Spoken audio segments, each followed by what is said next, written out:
Harvest ulit kayo ng strawberry. Kita nyo, pag naman nyo. Bango? Mabango? Sa malapit? If you get... Akin na yung lagayan mo. Mabango, especially, guys. Mabango ba? Bango! Eh, paamoy. Eh, baby. Ay, yung umiamoy. Tumatuod, mo. Yung ano ha, o hawakan mo, mahulog yan. Pero tandaan nyo, guys, wag nyo itong ibibigay sa pato kung bulok na kasi ayaw niya dahil maasim.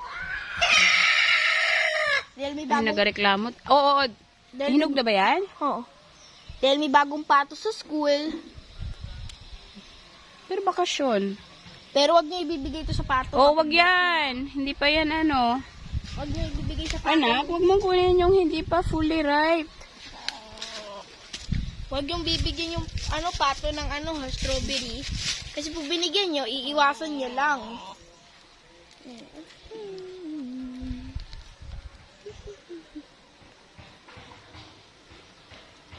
Dahan.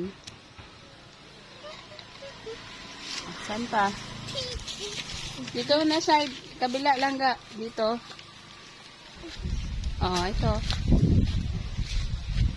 Ba't diwa, oh? Pero ayaw to ng pato. Huwag yung masyadong hilaw, yung medyo hilaw pa. Eh,